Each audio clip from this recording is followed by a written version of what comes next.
Hi, I'm Daniel, and SpongeBob Season 10 is only 22 episodes, and there isn't enough great episodes for a top 10 list with honourable mentions, and I didn't know what to do with the worst.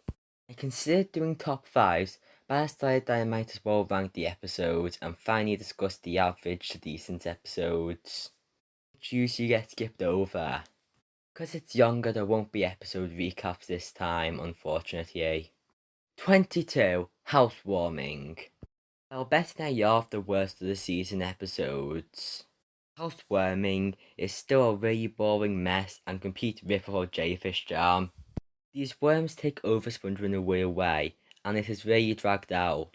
Even with all the filler, it still has to put a prequel short at the end that is very pointless, and I don't have to counter the separately on the ranking. All listings of episodes for season 10 don't include it. 21. Cold Yellow.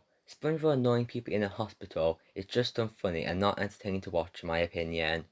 It's an exaggeration and only showing the worst of his character, and the comedy seems to go a bit too far in the other areas, which makes me call Cold Yellow a bad episode. 20. Snooze You Use. A weird idea of SpongeBob and Patrick going inside Squidward is executed in a way that brings attention to how gross it is. On top of that, it feels very bland for not doing much interesting to make it feel any bit unique. I feel like I've already seen this episode 4, which is weird because I can't think of an episode I've ripped off.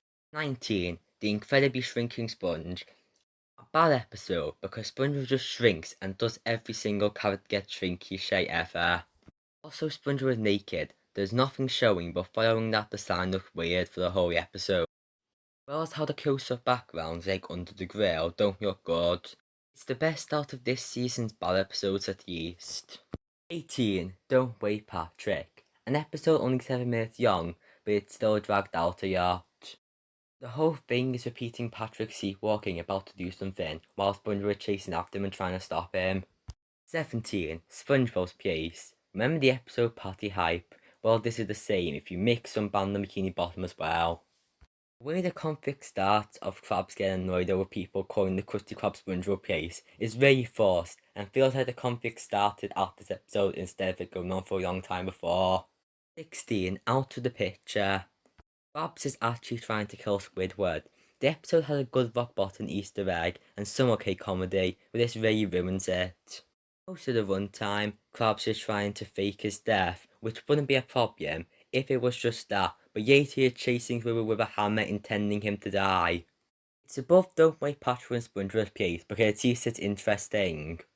15. Plankton Gets the Boot. I am normally a fan of Plankton episodes, but this is beyond. That shot with over 20 references in his though. 14. Lost and Found. SpongeBob's explore through Lost and Found is fun, and the setting is greatly built up, especially with the modern animation style. However, the twist of the people who were trapped in there since out of the dome, that takes up the whole second half of the episode. 13. Trident Trouble. I have very mixed feelings in the episode, because the idea is great for explaining more magical fantasy, but it executes the non-movie Neptune actually good for once. On the other hand, it's not that funny, and the Greek chorus narrators are overused, which is annoying because the idea of having a Greek chorus narrate the episode works, but most of what they say is pointing out the obvious. 12. Plankton Retires. While you could call it a New Year rip-off, I actually think it's way better because it doesn't bother trying to trick the audience into thinking Plankton is actually retiring. To the point in the ranking where the episodes start getting good because I really like the comedy of this episode, like the opening with Plankton's plans and the robots. 11. Worry Brains. This is a controversial episode, and I can see why, because the plot is very weird and gross, but I personally think it's an enjoyable episode, which are fun to watch. It really depends whether you can accept the concept of taking out your brains and flying them around. It could be uncomfortable for some people, like how I feel with Snooze You Use. 10. Krusty Catering. I enjoy seeing these 4 characters in a new setting and doing new things like catering a fancy dinner. At this point, Patrick is practically a Krusty Krab employee. Good episode, but not quite great, yet the top 9 now. 9. Patrick's Coupon. Every arc versions with this season, especially compared to season 9.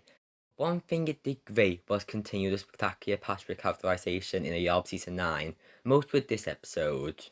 Patrick here is really likeable because he's trying to do a nice thing for SpongeBob, and it's actually funny in a naive way. The whole episode had a lot of great moments, like Squidward stopping Krabs from scamming Patrick, and Patrick fighting someone similar to him. 8. Life insurance. This feels like an old SpongeBob plot in a good way, for SpongeBob and Patrick liking something, while Squidward at first doesn't, but then joins in. The idea of them misinterpreting life insurance as something that literally stops them from getting hurt is a really great idea that fits so well with these characters. 7. The Getaway. SpongeBob's annoying actual criminals is actually really funny, and this is one of the 2 great missed plot episodes this season, which is surprisingly rare for how many episodes she has. 6. On real estate. A relatively funny episode, which is weird because most of it is just house hunting, and Squidward's karma is deserved this time because he actually does something wrong. 5. Burst Your Bubble. The story here is genius for turning SpongeBob making ball boats into a role version of SpongeBob teaching Miss Puff how to drive. Episode that's a real standout of both this season and recent SpongeBob episodes as a whole. 4. Spots. Squidward using Spot to try and hurt SpongeBob and Patrick sounds like it'll be frustrating to watch. However, 1. He isn't trying to kill them like Condemnation Doofus. 2. Squidward is a clear villain who gets fitting karma for his actions, and there isn't any moral debate. 3. The episode's comedy is so superb it makes up for any mild issues. The whole thing is great joke after great joke through the runtime, and the climax where Stanley challenges Squidward to a sports competition is really good to see characters that barely interact actually interact. 3. Feral Friends. You see one of the best Stanley episodes, and it explores Yorm and SpongeBob in a really great way, which I doubt is canon to the rest of the show, but still good. The French narrator finally appears in a visual form, and his role in the episode is spectacular for making it seem similar to a documentary. I could say the same about Patrick role in the episode, who is pointless, but at least it's short. 2. Mimic Madness. Another example of how a modern episode can take a serious plot and manages to make it dramatic. Like 2 Thumbs Down and Married to Money from season 9, to a lesser extent. Also, this episode is really funny, has a good song, and some standout impressions. The new best episode of SpongeBob, like some people say, but it is still amazing. 1. Mermaid Pants. We've continued the Merman and Bounce Boy episode series without recasting successfully.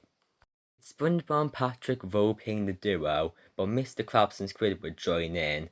Squidward kind of being forced, but Krabs is revealed to be a comic book fan, which is a great twist.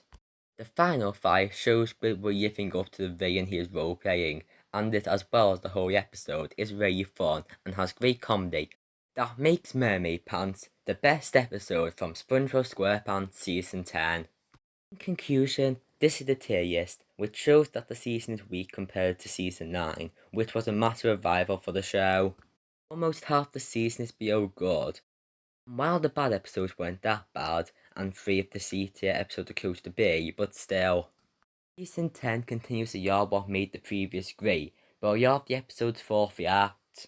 Short gem for this series is more of a burden than a positive, because it makes the weaker episodes stand out more.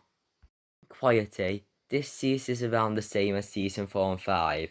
Not as mediocre as seasons 6 to 8, but far from seasons 1 to 3. Also season 9. I'm almost done with this video series of discussing the best and worst of each SpongeBob season, with only 2 seasons to go. Talk about what I'll do after when I get to that point. Just know that won't be my last SpongeBob video, or series of listing best episodes of a show season by season. The end.